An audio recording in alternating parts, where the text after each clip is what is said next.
네, 성창경에 미친 언론입니다. 성창경 위원장 모셨습니다. 어서 오세요. 예, 안녕하십니까. 예, 좀 일찍 오셔서 우리 최승재 회장과의 대담을 쭉 보셨죠? 네네. 예. 참 대단하십니다. 어쨌든 실물 경제를 맡고 있는 저런 분들이 고통스럽다, 힘들다 하는 소리를 구체적으로 내셨기 때문에 정말 문재인 정부가 내세웠던 그런 명분 또는 그 현실에 바탕을 두지 않는 이런 그 허구적인 것들이 드러났고 그것들이 말하자면 뭐 최저임금이라든지 또는 소득주도 성장 같은 것들이 얼마나 허구였고 궤변이었다 하는 것들이 저분들이 주장을 통해서 드러난 점에서 많은 분들이 문재인 정권의 그런 잘못된 정책들을 알게 된 계기였다 그렇게 저는 평가하고 있습니다. 그 폭우 속에서 15분이 집단적으로 삭발 투쟁한 거요. 그게 나중에 보면 아시겠지만 문재인 정권이 상승세가 꺾이고 이렇게 추락하는데 굉장히 중요한 분기점이었어요. 사건적으로 보면. 예, 고박사님, 특히나 저분들은 그야말로 그 정치꾼이나 시위꾼들이 아닌, 그야말로 생활 현장에서 묵묵히 자기 일을 해왔던 사람들 아닙니까? 그런데 어느 날 정권이 바뀌고 그러면서 생경하게 듣지도 보지도 못했던 소득주도 성장이라는 이름으로 갑자기 생계의 기반이 뒤흔들리고 그러면서 이제 영업 기반이 흔들리면서 문을 닫게 되는 그러면서 언론에서는 이 편의점들이 과당 경쟁을 했다. 편의점 뭐 점주가 소득을 너무 많이 취하고 있다. 또는 그 가맹점 점주가 뭐 많다 하는 이유 때문에 자기들이 그 말하자면 아까 적폐로 몰렸던 그런 사람들이기 때문에 현실에 있는 구체적인 생활 현장에 있던 사람들이 자기 목소리를 냈다는 점에서 굉장히 어이가 있는 항거 뭐 항쟁이었다고 저는 판단하고 있습니다. 예. 자, 문 대통령 지지율이 리얼미터 조사인데도 43으로 이제 최저치로 떨어졌고 부정평가가 51이나 나왔어요. 예, 뭐 완전히 데드크로스가 이루어졌네요. 이제 저희가 뭐 이건 문재인 정권의 지지율을 주목하는 이유가 도대체 이렇게 대한민국 경제, 안보, 외교 또는 내치 또 여러 가지 면에서 국민들을 힘들게 하고 나라를 정말 소용돌이 속으로 혼란 속으로 몰아넣고 있는데 국민들이 꼼짝하지도 않고 야당이 반발하지도 않고 그러면 어떻게 하면 이 브레이크를 잡아줄까 해서 많은 분들이 주목하고 있는 것 중에 하나가 이 지표입니다. 그러면 문재인 정권을 지지하는 이 지표가 떨어지면 그러면 좀 나아질까? 말하자면 지지율이 떨어지면 그러면 문재인 정권이 주춤할까 해서 이제 매 주마다 이 지지율에 주목을 하고 되는데 그야말로 한때 80% 가까이 가던 것이 지금 절반으로 뚝 떨어져서 40%대까지 떨어졌는데 아마 더 많이 떨어질 거라고 봐가지고 지금 뭐 어제 오늘 기사가 계속 나오고 있는 게 이제 블랙리스트까지 나오고 있지 않습니까? 그러니까, 민간인 사찰에서부터 블랙리스트까지 그렇게 이 정권이 그 앞에 정권을 부도덕하다 적폐라고 몰아세우면서 많은 사람들을 구속했고 구속하고 있고 또 정지하고 있는 것들이 지금 문재인 정권에서도 그대로 답습하고 있고 그대로 정도가 아니에요. 더 진화해서 하고 있는 이런 거를 볼 때 정말 이 정권이 부도덕하고 불공정한 것으로 판명되면서 지지율이 곤두박질 치고 있는 현상을 볼 때 정말 자기들이 휘둘렀던 칼 끝이 바로 자기들을 겨냥하고 있다. 이렇게 저는 보고 있습니다. 여기 리얼미터가 자체적으로 분석하기를 지금 말씀하신 청와대의 민간인 그 사찰 의혹, 그다음에 더불어민주당 김종호 의원의 공안 갑질 논란, 그다음에 법정 주휴일 최저임금 산정 포함 논란 등등 뭐 이런 것들을 좀 썼는데 제일 간단한 것부터 김종호 의원의 공안 갑질 논란 이거 사실은 그 공항을 비롯한 이제 우리나라의 국토교통을 감시하는 국회 상임위가 국토교통인데 이 김종호라는 사람이 국회의원 된 지 불과 6개월밖에 안 된 사람인데 누구나 가고 싶어하는 핵심 노른자위인 국토교통위를 이 사람이 갔더라고요. 근데 이 사람이 그러니까 공항을 이제 그 감시하는, 감독하고 감찰하는 그 곳인데 이게 공항에서 갑질이 있었잖아요. 네. 그러니까 야당에서는 그러면 다른 건 몰라도 당신의 사과가 진정성이 있다면 국토교통위는 사임해라. 다른 데로 가라. 근데 이거 당에서 할 일이다고 이 사람이 갑자기 당에다가 책임을 미루고 당은 아니 뭐 국토교통위원을 그만둘 일은 아니다. 그래서 결국은 국토교통위원으로 계속 하게 만들어 줬어요. 네. 이러면서 이제 끝난 일처럼 지금 하고 있거든요. 이거 어떻게 보셨어요? 뭐 국토교통위 이 사태 문제보다는 네. 저는 오히려 네. 이 정권이 처음부터 갑질이라는 이 프레임을 네. 대한항공이다 또는 가진 자와 못 가진 자에 대한 갑질 나아가서는 보수 정권이 가지지 못한 자에 대한 갑질을 프레임을 씌워가지고 얼마나 많이 괴롭혔습니까? 특히 대한항공의 그 갑질은 거의 매일 9시 뉴스 예. 중계방송 하듯이 보도를 했는데 이런 그 갑질을 말하자면 국회의원이 보안요원에게 신분증을 제시를 요구를 하니까 뭐 국회의원에게 어디 그런 버릇이 있냐. 감히 그렇게 얘기를 했고, 그래도 나중에 이 국회의원이 오히려 자기가 갑질 당했다고 또 주장을 했고, 그러다가 이제, 이 문제가 되니까 이 갑질이라는 게 퍼져나가니까 이거 큰일 났다 싶어서 이제 급하게 진화를 했던 이런 상황들인데, 이 보십시오. 이 또 한편에서 언론에서는 화력발전소의 비정규직 근로자가, 돌아가신 사건. 김용균. 김용균 씨라고 해서 이게 뭐 위험의 외주하래 이래가지고 또다시 이 갑질 당했다고 하는 프레임을 내세우다가 거꾸로 더불어민주당 국회의원이 갑질을 했다는 거 살아있는 갑질을 보니까 화가 났던 거죠. 그래서 이런 상황들 그리고 또 그 관련된 그 앞에 또 조금 중복이 됩니다만은 김태우 수사관의 뭐 이런 막 폭로가 내세우니까 김성태 국회의원 딸을 특채를 했다 해서 갑질 비슷하게 프레임을 내세우다가 그러면 김성태가 그러면 문준용 씨의 경우 문재인 아들이죠.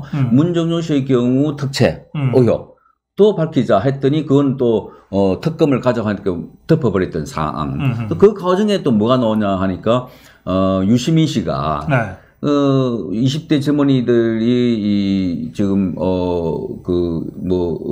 당하고 있는 또는 그 문재인 정권에서의 이런 그 여성보다도 차별당하고 있는 것 중에 하나가 또 실력이 떨어지는 이유가 뭐 축구, 게임, 뭐 군대 갔다는 이런 이야기들 뭐 등등해서 어쨌든 지금 젊은이들에 대한 포괄적인 이런 문제점들을 화제를 돌리려고 하니까 이런 갑질에 전반적으로 우리 사회가 갖고 있는 문제의 핵심을 이 정권에서도 기본적으로 이명박 박근혜 정권에 못지않게 젊은이들과 비정규직들과 가진 자들에 가지고 있던 행포를 두르고 있다는 것을 지금 분노를 사고 있는데 그게 아니라 자기들은 다르다라고 주장을 하다가 지금 엉켜있는 그런 상황이고 그 말씀하신 다시 돌아가서 김정호 씨 국회의원의 갑질도 그런 측면에서 볼 때 임기응변적으로 우리는 다르다라고 했다가 그게 아니잖아. 그러니까 좀 물타기 해가지고 민경호 국회의원님 뭐 침뱉었네 하고 또 물타기 했다가 뭐 이런저런 지금 집권 세력들은 과거 보수 세력과 다른 세력이다라고 내세웠다가 지금 대한항공 갑질과 다를 바 없고 뭐 국회의원이 비정규직 또는 그 보안 그 요원에게 갑질했던 거 다를 바 없고 이런 거 보니까 전반적으로 지지율이 떨어지고 있고 이 정권도 비도덕적이고 또는 갑질하고 있고 또는 이 정권도 불공정한 것이 마찬가지다 하는 것들이 드러나고 있으니까 전반적으로 지지율이 떨어지고 우리가 뽑았던 이 정권이 그야말로 그 하늘에서 떨어진 그런 별과 같은 왕자와 같은 이슬을 먹고 사는 어떤 특별한 정권이 아니었구나 하는 자각들이 국민들로부터 일어나고 있는 그런 상황 같아요.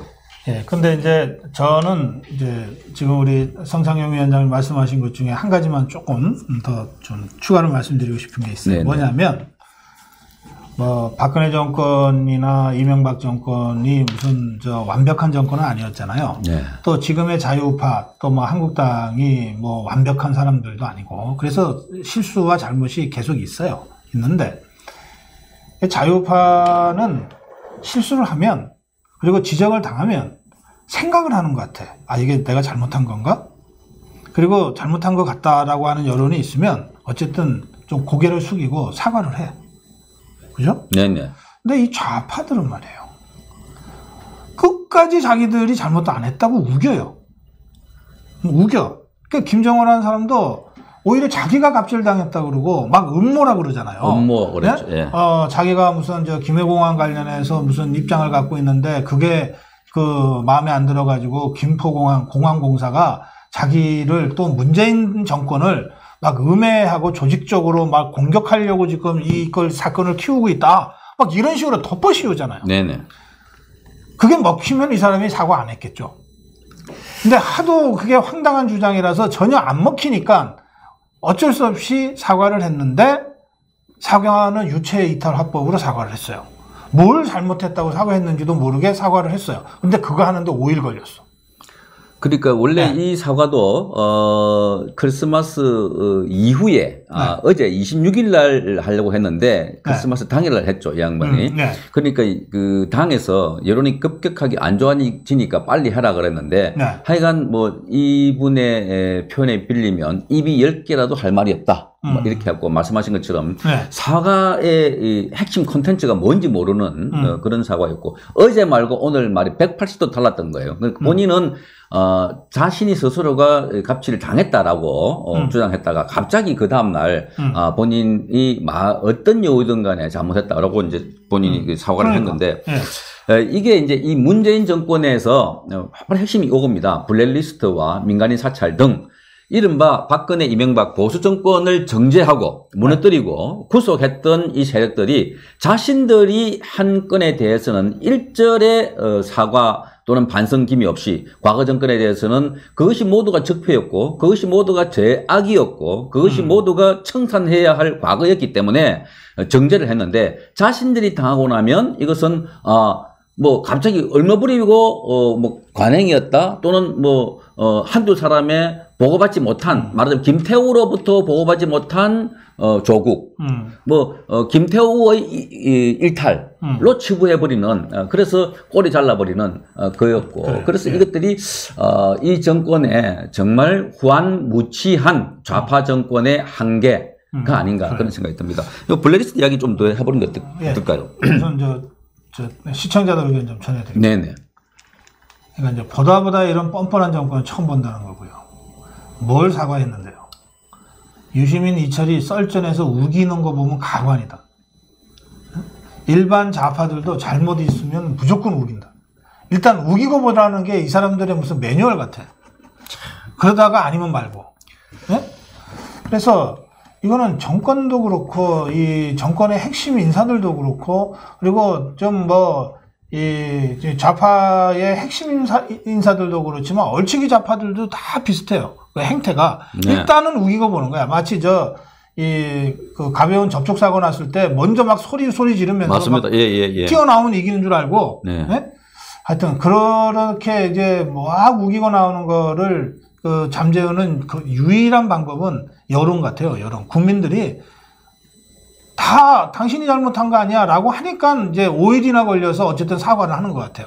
그러니까 국민 여론이 유일한 답이다. 그러니까 지금 그러니까 자유한국당의 거센 반발이 아니라 말하자면 이런 그 여론조사의 문재인 지지율이 40% 초반, 30%대로 끌어내려앉는 것이 바로 우파들의 희망이고 힘이다. 이제 여론이다. 이제 이렇게 그렇죠. 우리가 이제 바라보는 거고. 말씀하실 거 있잖아요. 예, 블랙리스트. 근데 이게 뭐 잘 아시다시피 오늘 조간에도 크게 보도가 됐고 어제부터 환경부 뉴스. 블랙리스트 말씀하시는 건가요? 예. 이제 올 1월 달이었죠. 문재인 정권이 작년 1월 달이었는가요? 이제 정권에 들어서고 난 뒤에 환경부 산하단체 8개 기관의 임원들을 교체시켜야 되는데, 옷을 벗겨야 되는데. 올 1월이죠. 올 1월이죠. 입게 되는데, 이 사람들에 대한 성분 분석을 조사를 한 거예요. 리스트를 만드는 거죠. 누가 추천을 했고, 어떤 성향의 사람이고, 뭐, 안종범 과 친하다. 또 과거 새누리당 정권의 누구누구와 관계가 있다. 또 이 사람은 어떤 결점이 있다. 뭐 이런 걸 성분 분석을 해서 이 사람은 사표를 냈고 이 사람은 사표를 낼 뜻이 있는 사람이다. 해서 이제 조사를 했던 사람들인데 이런 조사를 해서 이제 이 김태우 씨가 자료를 가지고 있고 뭐 김태우 씨가 민정수석실 산하에 있던 그 직원이었으니까 조사관이었으니까 당연하게 민정수석실 수석이었던 조국 씨에게 보고가 됐다고 보아지는 게 합리적인 것이겠죠. 자, 이게 왜 조사를 했냐? 뭐 기본적으로 사람을 옷을 벗기기 위한 배제시키기 위한 조사 아니었겠습니까? 그렇다면 이것이야말로 블랙리스트 중에 블랙리스트였다고 봐집니다. 그렇다면 그 앞에 박근혜 정권의 블랙리스트 뭔지 기억하시죠? 말하자면 문화예술계에 그 특정한 작가와 작품들을 지원하는 문제. 예산은 100개가 있으면 지원해야 할 작품은 50개가 있다면 예산은 50개고 작품은 100개가 있다면 50개는 지원하지 못하지 않습니까? 그러면 그 중에 분류를 해서 이 작품은 지원하고 이 작가는 지원하지 말아야 된다는 걸 기준을 삼는데 이를테면 반국가적인 작가 활동을 했던 사람이거나 정통성, 우리의 국가 정통성과 먼 작가 작품에 대해서는 작품 활동을 지원하지 못하는 그런 말하자면 리스트를 만들었던 것들인데 저는 아직도 문화예술계 작품이나 작가에 대한 그 리스트를 만들었다고 해서 그걸 처벌하는 것 자체가 왜 불법인지 잘 이해를 못 하겠어요. 어쨌든 그 당시에 그것 때문에 지금 문체부 장관 조유선 씨와 그 대통령 비서실장이죠. 김기춘 씨가 구속돼 있고 많은 사람들이 처벌받았지 않았습니까? 그거는 제가 작품 한두 가지 좀 예를 들어 볼게요. 개구리라는 작품이 있습니다. 이거는, 당시 박근혜 대통령과 아버지인 박정희 전 대통령을, 아주 모욕한, 의 작품이에요. 그래서 배제가 됐던 거고, 모든 군인은 불행하다라는 작품이 있었습니다. 그거는 군인들이 자살하거나 탈영하는 내용들을 담고 있는 작품이었습니다. 배제됐던 겁니다. 이런 작품들에게 만약에 국민의 세금으로 지원한다면 그것도 우스운 일이 아니겠습니까? 어쨌든 이런 것이 배제됐는데 그거는 작품 활동이에요. 그런데 지금 이거는 엄연하게 있는 공기업의 임원들을 옷을 벗기기 위해서 그 국가 권력이 나서서 조사를 해가지고 이 사람은 과거 누구랑 친하고 어떤 결점이 있고 뭐 그 사표를 낼랑 말랑 한다 뭐 이런 조사를 해가지고 옷을 벗겼다면 이거는 그 앞에 박근혜 정권에서의 이른바 블랙리스트라는 거는 레벨이 1이라면 저는 이거 레벨 한 6, 7 정도 된다고 봐요. 왜냐면 이거는 예술 작품에 대한 지원 성격이고 이거는 사람의 옷을 벗기기 위한 아주 불법적이고 아주 그 극악한 사례로 봐집니다. 그러니까 이런 그 블랙리스트를 문재인 정권에서 했다면 생각해 보십시오. 그 앞에 정권을 이 블랙리스트를 가지고 얼마나 난리를 쳤습니까? KBS는 이 블랙리스트라는 일요 스페셜이라는 프로그램으로 아직도 기억을 합니다만 특집 프로그램을 만들어 가지고 블랙리스트를 만들어 가지고 방송을 몇 차례 했습니다. 그런 사람들이 이 정권이 바뀌고 난 뒤에 자기들이 그보다 더욱더 진화된 내용으로 블랙리스트를 만들어가지고 배제를 시켰다면 이건 어떻게 해야 됩니까? 구속을 해야 되는 거 마땅하지 않습니까? 근데 이 정권은 이제 블랙리스트가 아니라고 그래요. 이게 임기를 알기 위해서 조사했다. 뭐 이런 변명을 하고 있는 모양이죠. 그럼 그렇고. 그러니까 고 박사님, 박근혜 정권이 누가 블랙리스트라고 이야기한 적이 있나요? 그러니까 박근혜 정권도 블랙리스트라고 말한 적이 아무도 없습니다. 자기들이 붙인 이름입니다. 그래요. 권력을 잡으면 반드시 권력 행사를 하게 되면 그 반대파들은 배제가 되거나 소외가 되는 거 있지 않습니까?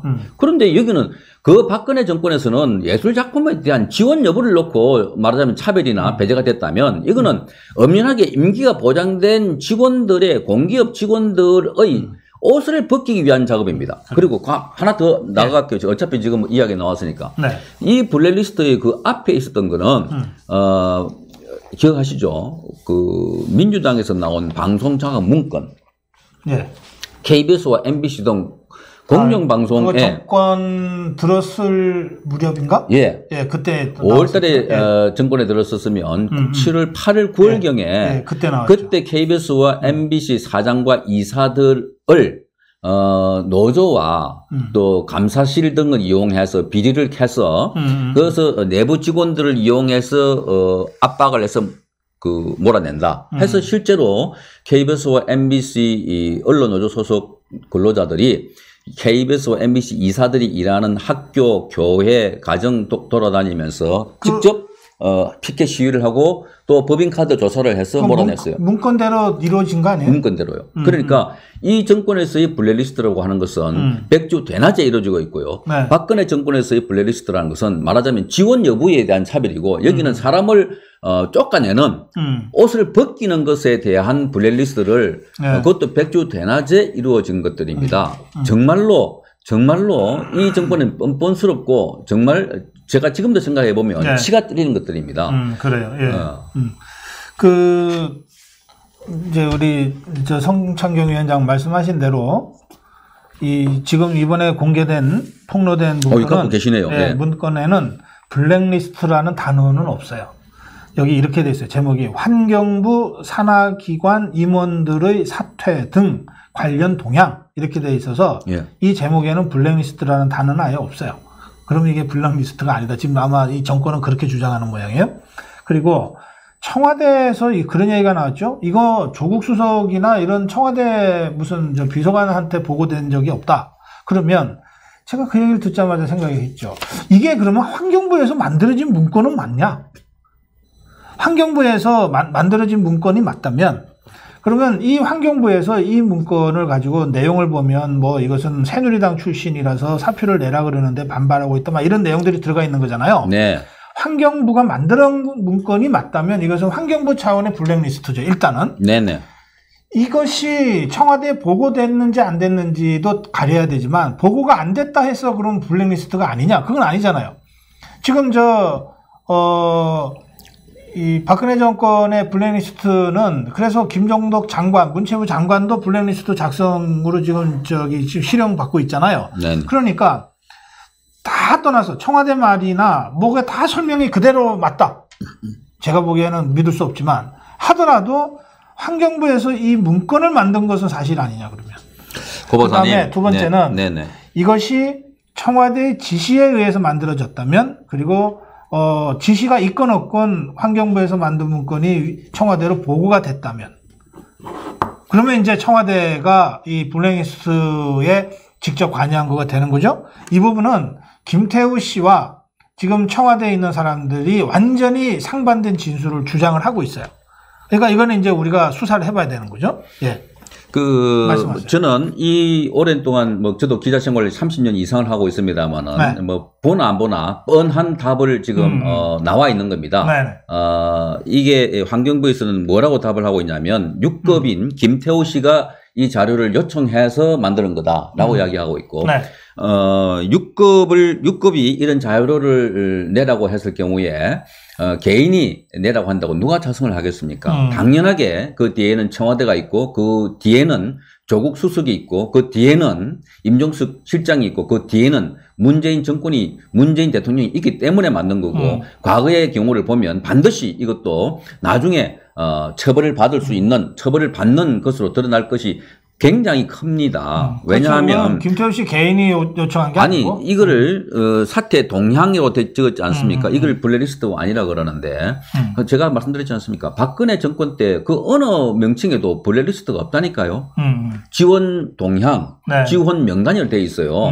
그러니까 이 동향이라는 것 자체가 그래서 블랙리스트고 블랙리스트라는 명칭 자체가 17세기 영국에서 나온 거고 아시겠지만 무슨 네. 그 청교도 혁명 때 찰스 1세인가요? 그 목이 잘리는데 그 아들 찰스 2세가 자기 아버지 목을 자른 사람들의 그 관계된 사람들 그 명단을 입수하는 과정에 그래요. 한 건데 마찬가지로 여기 그냥 블랙리스트라고 부르지 말고 좌빨들이 만든 리스트니까 레드 리스트라고 합시다. 그래요. 그러니까 저는 이걸 보고 붕괴를 하는데 그렇게 이슬만 먹고 정권을 잡은 것처럼 문재인 정권이 처음에는 테이크아웃 잔에 커피를 마시는 거는 보여주는 그런 그 언론들 구내식당에서 밥을 먹는 거를 그렇게 강조했던 언론들, 문재인 정권이 산소에 가서 절을 할 때 구두에 뒤가 헤어진 것을 크로즈업 해가지고 보여줬던 언론들, 영화를 보면서 눈물을 흘리는 걸 보여줬던 언론들, 이렇게 해서 아주 도덕적이고 청렴한 걸 강조했던 언론들, 뒤에 하나 둘씩 드러나는 걸 보면 이 권력이 얼마나 부패하고 얼마나 음흉하고 표리부동한 거 드러나고 있지 않습니까? 이런 것들을 지금 국민 여러분들 우리가 보니까 지금 이 블랙리스트, 아니 박근혜 이명박 더 이상으로 진화돼서 레벨 1 같으면 이거는 레벨 6, 7이라니까요. 더 진화되고 더 음흉하게 국민들을 탄압하고 그 자기 자리를 차지하기 위해서 교묘하게 배제시키는 작업을 하고 있는데, 이거를 뭐 김태호 씨 혼자 뭐 했다, 김태호 씨가 뭐 어떻게 했다라고 주장하는 것들을 보면 정말 저는 이해가 되지 않을 뿐더러 이 정권의 부도덕함이 정말 하늘을 찌르고 있는 것 같습니다. 많은 분들이 그 며칠 전부터 이런 문자를 올려주고 걱정하고 계세요. 뭐냐면 이재수 사령관도 이제 그 좀 참담한 비극적 최후를 맞았는데 자결했다고 이제 이렇게들 이제 자유우파는 표현하시죠. 네. 그런데 김태우 씨 6급 수사관, 이 사람도 보호해야 된다. 그런데 지금 이재수 사령관을 그 변호했던 석동현 변호사가 김태우 씨 변호도 맡았다. 최고의 변호사다. 뭐 이런 문자예요. 석동현 변호사가 검찰에 있을 때 뭐 굉장한 실력을 발휘했던 그 검찰 출신 변호사죠. 그래서 저희들이 석동현 변호사를 1월 3일 목요일일 겁니다. 여기 출연시킵니다. 그래서 처음에는 사실 이재수 사령관 변호와 관련된 말씀을 좀 들으려고 좀 오래전에 섭외를 했어요. 그랬는데 그 사이에 이제 김태우 씨 변호까지 맡게 돼서, 그리고 연일 이제 언론을 통해서 직접 변호인단으로서 입장 발표도 하고 있어서 김태우 씨와 관련된 이 변호 내용도 1월 3일 날 좀 저희들이 좀 들어보겠습니다. 자.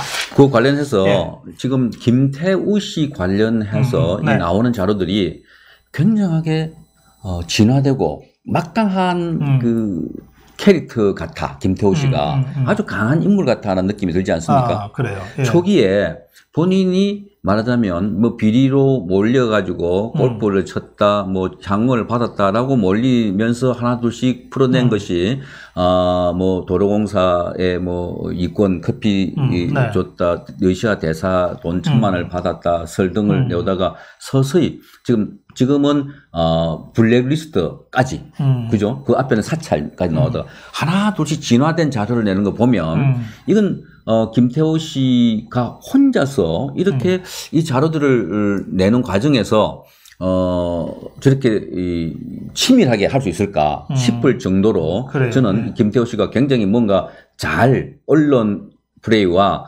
여론전을 잘 하고 있는 것 같다 생각이 들 뿐만 아니라 누군가가 우파 쪽에서 그 수사를 잘 아는 누군가가 많이 도와주고 있다 하는 생각이 듭니다. 그 앞에 별 3개짜리를 단 아까 말씀하신 이재수 장군도 억울함을 이기지 못해서 몸을 던졌는데 이 말하자면 그 청와대에서 그렇게 모욕을 했던 6급밖에 안 되는 격이 낮은 그렇게 말했던 6급 김태우 씨가 하나 둘씩 악토브를 올려가면서 하는 거 보면 굉장히 잘하고 있다는 생각이 듭니다. 여기 조국을 걱정하는 분도 계시군요. 조국도 불안한데 보호해야 하나. 우리 우파 자유우파 여러분들이 참 마음이 넓으세요. 저 김태우 씨 말씀하시니까 제가 갑자기 생각난 사람이 있어요. 그 좌파들이 우파 정권을 무너뜨릴 때, 그리고 대통령 끌어내리고 막 이럴 때 그 의인이라고, 의로운 사람이라고 막 축혈차였던 사람이 있어요. 김대중 때의 그 의인 김대엽이라는 사람이 있죠. 그 병풍구 만들어가지고서 이해창 결국은 그 대통령 못하게 끌어내렸잖아요. 그리고 박근혜 대통령 그 끌어내릴 때 그 이 좌파들이 의인이라고, 의로운 인물이라고 했던 그 고영태. 그런데 이 두 사람이 다 특징이 있어요. 김대엽은 결국은 그때 주장했던 게 완전히 사기로 거짓말로 밝혀져서 감옥 갔었죠. 네네, 맞습니다. 고영태라는 사람은 지금 스스로 자기 입으로 지금 나는 그런 말 한 적 없다 그러고 지금 이 사람도 감옥 가 있는데 다른 사기 사건으로 가 있어요. 그러니까 좌파가 의인이라고 하는 사람들은 대개 이런 사람들이었어요. 우파는 지금 이제 우리 성창경 위원장님이 김태호 씨 얘기하잖아요. 또 이재수 장관 얘기하고 장군 얘기하고요. 이 좌파 정권이 김태우 씨를 또 어떻게 그 인간적으로 막 능멸하고 막 무슨 이 지저분한 혐의를 덮어 씌울지는 모르겠어요. 예. 이제 검찰 수사를 통해서. 그러나 적어도 지금까지 우리가 확인한 바로는 김태우 씨가 이야기한 것 중에 거짓은 거의 없다. 김태우 씨가 뭐라고 얘기하면 그 다음날 청와대가 그런 문건이 있긴 있는데 그런 문건은 아예 없다고 얘기한 적이 한 번도 없다. 그런 문건이 있긴 있는데 사실은 이렇다. 이렇게 지금 변명하기에 급급하다. 예. 그러니까 적어도 김태우 씨의 지금까지의 언행은 거짓이 아니다. 김태호 씨는 권력의 핵심부에서 나온 자료를 갖고 있습니다. 네. 말하자면 민정수석실이라는 데가 네. 청와대 안에 검찰 아닙니까? 네네. 청와대 안에 검찰에서 갖고 있던 각종 조사 또는 보고서 자료를 갖고 있기 때문에 네. 무서운 것이고 설마 문재인 정권은 조응천, 박환천 씨 같은 경우가 자기 정권에서도 일어날 것인 걸 아예 생각 못했던 거죠. 네. 그런데 실질적으로 일어나고 있는 거예요, 지금. 그러니까 이 건이 일어나고 있는데 말하자면 조금 전에 이제 고 박사님이 영리한 것처럼 네. 고영태, 그 김대엽 같은 건에서 보듯이 과연 우리 이 우파 진영에서도 이런 김태호 씨 같은 이런 사람이 나타났을 때 이걸 조직적으로 좀 지원해주고 도와주고 보호해줄 돼야 되는데 대개의 경우 흔히 보수 쪽에서는 개인은 똑똑한데 집단화되지 힘들다고 그러지 않습니까? 그러니까 이런 집단과 싸워서 권력과 싸울 때 좀 도와줄 수 있는 그런 풍토, 보호해줄 수 있는 풍토가 필요한데 왜 이재수 장군이 뛰어내렸을까? 저는 혼자서 외로웠고 힘들고 정말 감내하기 힘들 정도의 고독감이 오지 않았을까. 그러니까 구속 그 적부심에서의 영장이 기각됐음에도 불구하고 뛰어내렸다는 거죠. 그런데 이 김태호 씨는 정말 시나리오대로 정말 이게 올라가면서 한 단계 두 단계 올라가면서 이 정권에게 긴장을 압박을 더 강하게 하면서 자기 주장을 하고 있는 걸 봐서 정말 지금 그 청와대에 갖고 있는 문건이 또 다른 뭐가 있을 것 같아. 그래요? 예. 예, 또 있을 것 같다 하는 생각이 들어요. 김태호 수사관이 멘탈 갑이다. 그렇죠. 잘 버틸 거다. 이제 이런. 예. 그리고 제가 이 사건을 계속 추적하고 있는데 굉장히 의미 있는 신호가 하나 있었어요. 뭐냐면 제가 한 지난주에 TV조선에서 제가 공개적으로 얘기했거든요. 특감 반원이 8명이었다. 김태우 씨를 포함해서. 네. 그런데 김태우 씨의 주장에 따르면 모든 특감 반원이 각자 주제 잡아가지고서 1일 동향 보고를 했다고 한다. 그것도 1년 반 했다면 다른 특감 반원들도 김태우 씨가 지금 해왔던 일과 유사한 일을 했을 것이 분명하다. 그럼요. 그런데 지금 김태우 씨와 청와대가 진실공방을 벌이고 있으니 이 진실공방을 빠른 시일 내에 정리하는 굉장히 효과적인 방법은 동료 특감 반원이 진술해 주는 것이다. 네네. 김태우 씨의 주장이 맞다든지 나도 그런 일을 했다든지 아니면 김태우 씨가 완전 거짓말을 했다. 나도 같은 특감 반원이었는데 나는 전혀 그런 식으로 일하지 않았다. 든지 둘 중에 하나 아니겠냐. 네네. 그래서 제가 동료 특감 반원들이 좀 양심 선언을 해달라. 그렇게 제가 TV조선에서 공개적으로 얘기했어요.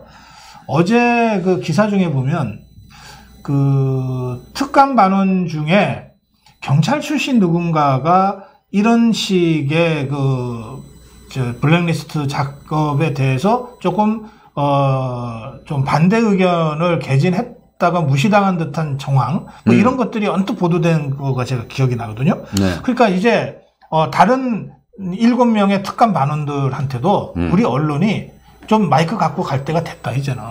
물론 그분들이 취재에 응할 수 없는 처지입니다. 양해해 주십시오라고 하면 돌아설 수밖에 없지만 취재 자체는 시도해 볼 수 있는 거 아니냐. 맞습니다. 왜 이런 걸 안 하냐. 맞습니다. 맞습니다. 예. 예. 방금 말씀하시기를, 네. 김태우 씨와 청와대의 진실 공방, 이 자체가, 6급, 수사관과 대한민국 권자의 핵심부인 청와대가 공방을 벌린다고 하면 생각해 보십시오. 다혜육과 골리앗 정도가 아니라 6급하고 그 청와대 핵심부하고 게임 자체가 되지 않는 설정이지 않습니까? 거기에 붙고 있다는 것 자체가 저는 굉장히 의미가 있다는 생각이 되어지고 이 정권이 정말 무너질 날이 얼마 남지 않았구나 하는 생각도 듭니다. 네. 또 하나 미국이 얼마 전에 매티스 국방장관이 시리아에서 미군 2천여 명이 철수한다고 하니까 본인이 사퇴한다고 하면서 반기를 들고 나왔습니다. 말하자면 대한민국의 정책과 문재인 정책과 반대하는 이런 장관, 고급 관료들 또는 이 청와대 내도 물론 있을 거라고 생각되어지는데, 네. 아까 말씀하신 것처럼 마이크를 들고 가거나 또는 그런 분위기가 조성이 된다면 그럼요. 본인이 네. 이런 사회에서 보호가 될 수 있다면 네. 충분하게 그렇게 이야기를 할 수 있다고 생각되어지는데 아직 우리 사회는 그런 사람들이 배신자로 낙인 찍힐까봐 또는 그 여론에서 네. 보호가 안 될까봐 그런 사람들이 있는데 아까 말씀하신 것처럼 이 블랙리스트만 하더라도 환경부에만 있겠습니까? 대한민국 국가기관이면 환경부에 있었다면 다른 기관에도 충분히 있을 수 있고 저는 있었다고 저는 생각합니다. 여기요. 예. 문 대통령 지지율이 떨어지고 있으니 이제 내부 고발자들이 계속 나타날 것입니다. 네. 나타나야 됩니다. 좀 그럴 것 같아요. 그러니까 왜 이게 나타나야 되냐면요. 문재인 정권이 미워서라기보다는 이 정권이 대한민국의 이 아름다운 나라를 어떻게 김정은에게 그야말로 그 국민의 절반은 적폐로 몰고 포용 정책을 한다고 하면서 포용을 딴 데 하는 게 아니라 국민의 절반을 적폐로 몰아버리고 그 전직 대통령 2명을 감옥에 보내고 뭐 국정원장 4명을 감옥에 보내고 상당수 우파 국민들을 감옥에 보내놓고 우리 민족의 반역자인 김정은에게 나라를 바치려는 듯한 느낌으로 완전히 거기 통일 지상주의로 얼치기로 어설픈 이념으로 그 통일만 되면 다 됩니까? 그렇잖아요? 그러니까 이런 생각을 갖고 있기 때문에 막아야 되는 거고 예. 어제 보니까 GP를 폭파해가지고 거기 나온 기념품을 그걸 포장해가지고 여당 국회의원들에게 철조망입니까? 그걸 선물로 줬다고 합니다. 세상에 그 안보 해체 기념물로 줬다는 이야기입니까? 그렇지 않습니까? 그거 있잖아요. 예. 독일의 이제 베를린의 베를린 장벽이 무너지고 나서요. 많은 분들이 이제 통일의 현장을 이제 갔어요. 예. 뭐 관광 가기도 하고 뭐 둘러보기도 했는데 그때 그 동독 쪽 사람들 있잖아요. 예. 정말 먹고 살기 힘든 사람들이 전부 노점상으로 나선 거예요. 노점상도 뭐 노점상장을 할 것도 없어요. 그냥 길거리에 종이 한 장 깔고 뭘 이것저것 놓은 거예요. 네네. 거기 보면 이제 이미 못 쓰게 된 동독 화폐. 그 다음에 동독에서 뭐 잘 나가던 훈장, 그 다음에 동독 철모, 뭐 이런 거에다가 뭐가 있냐면 베를린 무너진 장벽 있잖아요. 그 시멘트 쪼가리들이에요. 그거 쪼가리 하나에 뭐 1막이야. 그게 통일 기념물이야. 그렇게 해서 팔더라고요. 그런데 제가 이 GP를 보면서 야, 이게 김칫국도 이렇게 맛이나. 맞으면 그거 본딴 것 같아요. 그 GP 폭파 철거하면서 나온 그 철조망들 있잖아요. 네. 이거를 액자에다가 넣어서 기념물이라고 기념 액자로 만들어가지고 거기에 뭐 방문해주신 뭐 000 의원님께 어쩌고 이렇게까지 이름까지 집어넣어서 제작했다는 거거든. 그러면 군에서 그냥 깜짝 아이디어로 야 이거 좀 기념이 혹시 될지 모르니까 가져가세요가 아니에요. 방문 사실이 확정되고 나서 치밀하게 준비해서 제작한 거예요. 국회의원 이름까지 박힌 이 상표를 만든 거니까 거기에 들어가 있는 게 그 철조망 쪼가리예요. 그러면 도대체 우리가 아직도 북한 핵이 엄전하고 있고 언제 북한이 이러다가 다시 전쟁 시작할지 모르는데 마치 우리 군은 우리 군이에요. 군은 통일된 독일처럼 그 쪼가리를 기념품이라고 집권당 의원들한테 액자로 제작해서 줬다는 거 아니에요? 이게 무슨 일입니까 도대체? 이게 군이 아닙니다 사실은. 그 군 모양을 하고 있는 민간인들이고 지금 허술한 아주 문치 체제가 지금 극에 달하고 있는 아주 허약한 군인들이 군 형세를 하고 있는 것이죠. 생각해 보십시오. 독일은 서독에 의해서 흡수 통일한 나라 아닙니까? 네. 그러니까 동독이라는 공산주의 체제가 무너진 이후에 그야말로 통일이 된 나라고 우리는 여전히 북한이 핵을 뭐 없애든 갖고 있든 간에 여전히 남한을 적파하려고 하고 있고 그 세력들이 네. 한국 전쟁을 일으켰던 그 세력들을 북한 그 공산주의 체제가 그대로 3대 세습 체도로 이어져 오고 있고 그 체제가 지금도 한국을 공격하려고 하는 여러 가지 수단을 갖고 있는 나라인데, 체제인데, 이 체제가 살아있는데, 네. 그거 그 쇼한다고, 폭파했다고, 그거를 그냥 그 기념품을 만들어가지고 돌렸다는 것 자체가. 이게 말이에요. 예. 쇼 아닙니까? 위원장님. 네. 이게 사단 차원에서요. 이렇게, DMZ 휴전선 지역을 지키고 있는데, 북한군 하나가 정말 자유를 찾아서 넘어왔어요. 네. 이 사람 안 죽으려고 몰래 넘어왔겠죠. 그렇게 해서 우리 보안이 뚫렸어. 그렇죠? 네, 예. 북한군 한 명이 넘어와서 보안이 뚫린 것만으로도 사단장이 다 사표내야 돼요. 맞습니다. 우리 군이 그런 이 전시 체제에 있는 거거든요. 또 아니 관심사병 중에 한 명이 뭔가 무슨 자살을 했다. 그럼 뭐가 해도 사단장이 지금 이 진급에 심대한 영향을 받아요. 그런데 지금 이런 일을 했다는 거 아니에요. 그러면 저는 국방부 장관이 제정신이라면 당장 사단장 옷 벗겨야 된다고 생각해요. 그리고 군단까지 올라가서 이거 책임 물어야 된다고 생각해요. 온 국민이 그 GP 폭파하고 철거하고 하는 거를 몇 달째 중계방송 보듯이 본 거 아닙니까? 그러면서 얼마나 걱정하는 분들이 많았어요. 그런데 그 상황에서 저런 걸 합니까?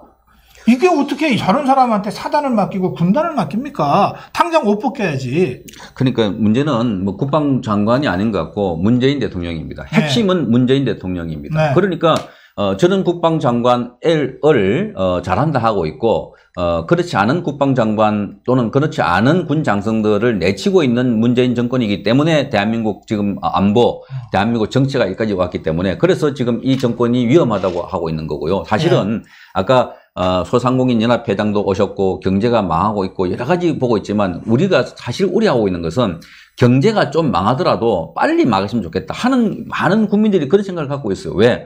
이 나라가 경제가 망하는 것보다 나라 망하는 것을 막아야 되겠다. 따라서 경제가 망해서 그래서 문재인 정권이 물러나는 거라면 차라리 경제가 망했어라도 문재인 정권을 싫다 하는 의식이 국민에게 팽배해서 문재인을 물러가라는 소리가 국민 전체에서 나왔으면 좋겠다 하는 희망이에요. 그러니까 네. 지금 이 정권이 하는 것을 보면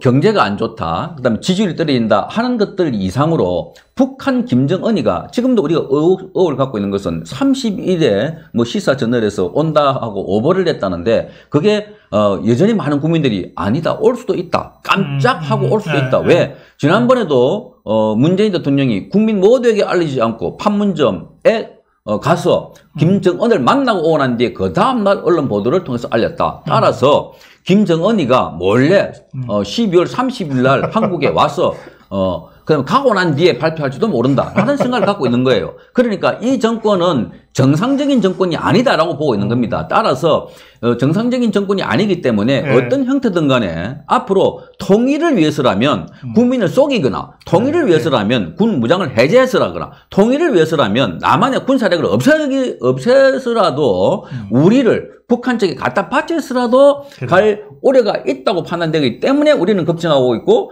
그래서 밤잠을 설치고 있고 그래서 큰일 났다라고 하고 있는 겁니다. 네. 따라서 국민 여러분들이 지금 또 청년 여러분들이 이 문재인 정권에 대해서 우려를 갖고 있는 거는 경제다 또는 이 블랙리스트다 또는 사찰이다가 문제가 아니라 이 정권 자체가 우리의 정체성, 우리의 주체성, 우리의 계속성, 우리의 존재 자체를 무너뜨리라는 그 때문에 위험한 것이지 경제가 좀 안 좋고 블랙리스트 나가기 때문에 안 좋은 게 아닙니다. 따라서 국민 여러분들은 다시 한번 이 정권에 대한 정확한 실체를 파악하시고 네. 잘못하다가는 우리가 사라지겠다. 지도상에서 또는 대한민국이라는 그 태극기가 사라지겠다 하는 우려 때문에 우리가 밤잠을 못 자고 있는 것 아니겠습니까? 예. 우리 성창경 위원장님 나오실 때마다 짚어야 될 문제가 너무 많아가지고. 예. 오늘 밤 김제동? 네네. 그게 위인 맞이 환영단에 무슨 누구를 출연시켜서 문제가 심각해졌잖아요. 그래서 이제 방송 심의위원회에서 이제 그 심의를 하는데 KBS 부사장이 잘 봐달라고 방송심의위원들한테 그 로비성 전화를 했다면서요? 어제 저희가 성명서를 쓰긴 했는데, 네. 그 로비성으로 추정되는. 네. 제가 전화 내용을 확인하지 않았기 때문에, 네. 전화를 했는데, 네. 기본적으로, 그분들은 우리 한 이틀 전에요. 이제 공영 노조와 공방위라는 게 있습니다. 말하자면 사측과 노조 사이에 이 공정 보도에 훼손된다고 판단될 때 노조가 사측을 불러가지고 이거 김제동 보도 관련해서 이 국가보안법 위반과 우리 이 방송 또는 우리 정체성 위반되는 중대한 이 보도 잘못이다라고 따졌어요. 그랬더니 문제가 없다고 이야기했습니다. 사측에서. 그거 뭐 문제냐라고 이야기를 한 거예요. 그래놓고 이제 이 부사장이 그 방송통신심의위원들이 지금 심의 중에 있어요. 김제동 건에 대해서. 그런데 전화한 걸로 알려져서 저희가 이제 성명서를 이제 썼는데 기본적으로 그 전화하면 안 되죠. 생각해 보십시오. 피감교환입니다. KBS는. 그런데 거기 심의하고 곧 이제 KBS 관계자들을 불러서 이런 보도를 한 경위를 따져야 되는데 거기에 KBS 부사장이라는 사람이 방송통신심의위원회 전화한 것은 확인이 됐나요? 전화한 건 맞고요. KBS 부사장이 누구한테요? 거기 방송통신심의위원에게. 심의위원에게. 예. 복수의 심의위원들에게. 여러 심의위원들한테 있어요. 전화를 여러 번 했다? 여러 통을? 예. 복수의 심의위원에게 전화를 했는데, 그래서 뭐 부탁한 거라가 아니라 그러는데, 그 시점에 심의위원들에게 상정돼 있는 김제동 관련된 이 프로그램에 상정돼 있는 상황에서 부사장이 전화한 것은 무엇이겠습니까? 충분하게 그것 때문에 전화했다고 저는 합리적인 의심이 가는 거고, 그런데 어쨌든 그런 보도를 해도 안 될 뿐더러 그 보도된 이후에도 또 KBS라는 그런 지위를 이용해서 그 무마하려고 하는 또 압력을 행사하려고 하는 의도가 아닌가라고 봐지는데 정말 국민 여러분 어떻게 국민이 수신료로 운영되는 KBS에서 그런 보도를 하고 난 뒤에 또 다시 전화를 해가지고 그거 처벌 안 받게 해달라고 그 처벌이 뭔지 아십니까? 그런 거 보면 이제 되게 경고 주의 이런 처벌이 내려지거든요. 그러면 벌점이 쌓여요, 방송사에. 나중에 이제 연말되고 하면 그 벌점에 따라서 이게 공개적으로 사과도 하고 그런 게 있습니다. 그래요. 지금 통화를 한 것은 확인이 됐고, 복수의 방송심의위원한테. 그러나 무슨 내용으로 통화했는지는 확인이 안 되는 상태죠. 그 부사장한테 물어봐도 대답을 안 할 것 같고요. 무슨 내용인지. 다른 언론사 기자들이 전화를 했는데 그런 부탁하거나 업소하지는 않았다라고 이야기를 했다고. 그러면 오늘 밤 김제동 프로그램과 관련된 대화는 한 것을 시인한 겁니까? 그것도 구체적으로 그렇게 설명한 건 아니었고요. 두루뭉술하게 통화를 했지만 그렇다. 근데 통상적으로 방송심의위원회를 방송사에서 전화를 하는 것은 심의 중인 프로그램과 관련된 것일 수밖에 없죠. 그렇겠죠. 그것도 개인적으로 아는 사람하고 그냥 안부 전화한 게 아니라 복수의 방송심의위원한테 그 시점에 전화를 했다면 심의 중인 사안과 관련된 방송사의 입장을 설명하거나 부탁하기 위한 것이라고 우리가 합리적으로 추정할 수밖에 없는데 그 시점에 핵심 현안이 됐던 것이 오늘 밤 김제동이라는 프로그램이었다. 그리고 방송심의위원회 위원들이 저는 이 문제는 방송사의 출석과 그 설명이 필요하다. 이렇게 결론이 내려진 상태에서 통화가 이루어졌다는 거죠. 일단 거기까지는 팩트로 제가 정리해 두겠습니다. 알겠습니다. 자, 그 다음에 여기 보면 드루킹 재판 얘기 좀 해주세요 그러는데 어제 보도된 바로는 드루킹이 오늘 아침에 보도된 겁니다. 드루킹이 재판정에서 문재인 후보와 김경수한테 속았다. 이런 발언을 재판장에서 했다는 거예요. 자기들은 문재인 후보를 대통령으로 만들고 김경수를 정권의 2인자로 만들기 위해서 작업했다. 그리고 했는데 그런데 속았다. 제대로 속았다. 이렇게 진술했다는 건데 이거는 드루킹이 법정에서 진술한 드루킹의 주장입니다. 근데 그 부분에 대해서 논평해 달라고 그럽니다. 저도 그 이야기를 신문 제목을 좀 보고 봤는데, 네. 김경수를 2인자로 만들었다는 네. 것도 그렇고, 드루킹이 문재인을 대통령으로 만들었다는 거 아닙니까? 그만큼, 만약에 그 드루킹의 진술이 사실이었다면, 네. 더욱더 이 사람의 죄가 크죠. 왜냐하면 여론을 왜곡해서 대통령을 만들었으니까 네. 민의를 왜곡시킨 거 아니겠습니까? 네. 댓글 조작을 해서. 그리고 또 하나, 과연 드루킹과 그 일당들이 뭐 경경모라는 집단이 대통령을 만들 수 있을 정도로 네. 대한민국 여론 체계나 이런 그 기반이 취약한가? 네. 그렇게 쉽게 휘달리는가? 또 볼 수가 있는 거고.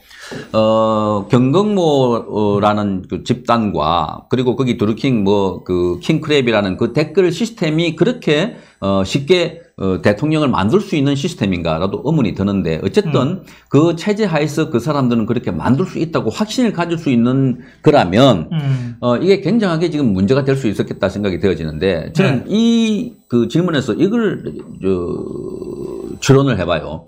지금 그 문재인 정권이 과거에 민변을 했고 인권 변호사를 했고 노무현 정권 때 말하자면 그 민정수석을 했고 그 다음에 비서실장을 하지 않았습니까? 네. 그때도 지금처럼 대통령 된 지금처럼 문재인 그 씨가 이렇게 핵심 골수 좌파였을까? 아니었을 것이다. 만약 그렇다면 그때 그런 성향이 드러났을 것이다.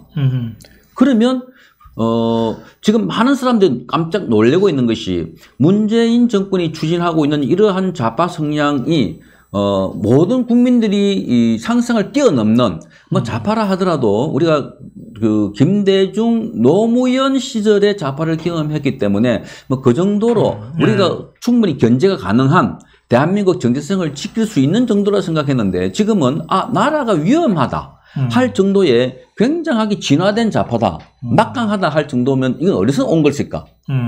그건 많은 분들이 이런 생각을 좀 하고 있는 것 같아요. 지금 노무현 정권 외에 또 다른 비하인드 커튼 뒤에서 원탁 회의 같은 것이 있지 않을까. 그래서 거기서 결정을 해서 문재인 대통령을 통해서 정책이 수행되고 있는 것이 아닐까. 그것 중에 하나가 드루킹 같은 집단이 있는 것이 아닐까. 그래서 이 사람들이 주장하는 것처럼 우리가 만들었다. 라고 주장하는 사람들. 그렇지 않고서는 문재인 대통령이 이렇게 막강하게 좌파, 그냥 대통령 두 사람을 구속시키고, 그 전직 국정원장 네 사람을 한꺼번에 구속시키고, 우파들을 마구잡이로 수사하고, 적폐몰이를 하고, 적폐청산위원회, 이게 어떻게 보면 인민위원회예요. 각 기관마다. 이런 적폐청산위원회를 줘가지고 몰아넣고 하는 것들이 가능할까? 그러니까 이게 드루킹 같은 이런 집단들이 모여있는, 그래서 그는 그 가운데 코어가, 민주노총이 아닐까. 라는 저는 생각을 해봅니다. 이제 커튼 뒤에 그 실제 그 권력자들이 숨어 있는 것 아니냐. 누군가가? 그런 취지의 말씀을 하셨는데, 그 커튼 뒤가 아니라 전면에 나서서 우리가 이 정권을 세웠다. 우리가 이 정권의 진짜 주인이다라고 주장하는 세력이 많이 있어요. 당장 민노총이 그렇게 하고 있잖아요. 또 저기 이석기 석방하라 그거 주장하는 사람들도 자기들이 이 정권 세웠다. 우리가 이 정권 주인이다. 이제 이석기 석방해야 된다. 이렇게 주장하잖아요.